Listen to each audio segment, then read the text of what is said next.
ఈరోజు కూటమి ప్రభుత్వం వచ్చి అతి తక్కువ టైంలో ఈ ఎస్సీలపై కార్పొరేషన్ రుణాలు రిలీజ్ చేసి దళితుల అభివృద్ధికి పాటుపడుతున్న ఏకైక ప్రభుత్వం ఈ కూటమి ప్రభుత్వం. ఎందుకంటే గత ప్రభుత్వంలో ఈ జగన్మోహన్ రెడ్డి విజన్ ఉన్న లీడరు మన నారా చంద్రబాబు నాయుడు గారు ఎటువంటి ఇబ్బంది లేకుండా ఈ కులాలన్నింటికి కూడా సమాన్యాయం చేస్తారని తెలియజేసుకుంటూ, ఎందుకు కూడా ఏ విధంగా కూడా మన ఈ వర్గీకరణ విషయంలో చింతించవలసిన పని లేదని యావత్ దళిత జాతికి అందరికీ కూడా తెలియజేసుకుంటాం. ఎందుకంటే ఈ వైసీపీకి అధికారం లేదు కాబట్టి ఈ వర్గీకరణ విషయం ఒక వంకగా పెట్టుకొని రోడ్డు ఎక్కినా సరే దాన్ని ఎప్పటికప్పుడే దళిత మేధావులు కానీ, దళిత విద్యార్థులు కానీ, దళిత నాయకులు కానీ ఒకసారి ఆలోచించి ఈ వర్గీకరణ విషయంలో ఎటువంటి అనార్థం జరగకుండా అందరికీ కూడా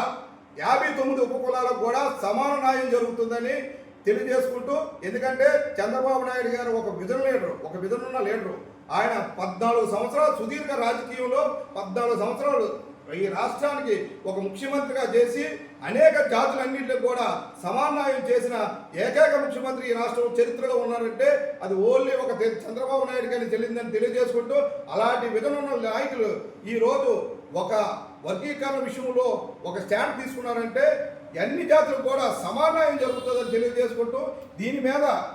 మన దళిత జాతి ఎవరో కూడా చింతించవలసిన పని లేదని. ఎందుకంటే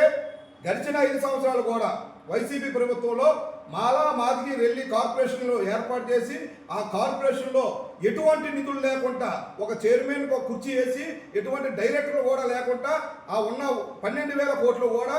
ఈ అమ్మఒడి పథకానికి మళ్లించి అనేక ఇబ్బందులు పెట్టి ఎస్సీ కార్పొరేషన్ రుణాలు కూడా దారి మళ్లించి అవన్నీ కూడా ఈ అనేక ఇబ్బందులు పెట్టి దళితుల మీద పోరాటాలు చేస్తే హత్యలు చేయడం, అనేక ఇబ్బందులు పెట్టడం కానీ ఈ జరిగిన 5 సంవత్సరాలు కళ్ళముళ్ళ మాటలతో ఈ వైసీపీ ఈ వర్గీకరణ అడ్డెట్టుకొని ఈ వైసీపీ నాయకులు, ఎందుకంటే ఇది జగన్మోహన్ రెడ్డి వెనక నుండి ఏదైతే నాయకుల్ని ఆడిచ్చి ఈ వర్గీకరణ కోసం మాట్లాడుతున్నారో ఇది అందరూ కూడా దళిత మేధావులు కూడా అర్థం చేసుకోవాల్సిందో తెలియజేసుకుంటూ, ఈ వర్గీకరణ మీద ఎటువంటి విషయంలో చింతించవలసిన పని లేదని తెలియజేసుకుంటూ, రానున్నది ఈ ఎస్సీ కార్పొరేషన్ రుణాలే కాకుండా 27 సంక్షేమ పథకాలతో పాటు దళితులు పూర్వవైపును చూస్తారని గవర్నమెంట్ ఈ కూటమి ప్రభుత్వంలో తెలియజేసుకుంటూ, అదేవిధంగా విదేశీ విద్య గత ప్రభుత్వంలో ఒక డాక్టర్ బిఆర్ అంబేద్కర్ పేరు ఉంటే అలాంటి అంబేద్కర్ గారి పేరు తొలగించి జగన్మోహన్ రెడ్డి ఆయన పేరు పెట్టుకొని పైచాచిక ఆనందం చెందిన ఈ జగన్మోహన్ రెడ్డికి ఈ ఒక్కసారి మన అందరూ కూడా దళిత జాతి అంతా కూడా గమనించవలసిందిగా తెలియజేసుకుంటూ, ఈ అన్నీ కూడా రేపు జరిగే ఈ ఆన్లైన్ సిస్టంలో జరుగుతున్న ఎస్సీ కార్పొరేషన్ రుణాలు కూడా లబ్ధిదారులందరూ కూడా సద్వినియోగం చేసుకోవాలని తెలియజేసుకుంటూ సెలవు తీసుకుంటాం.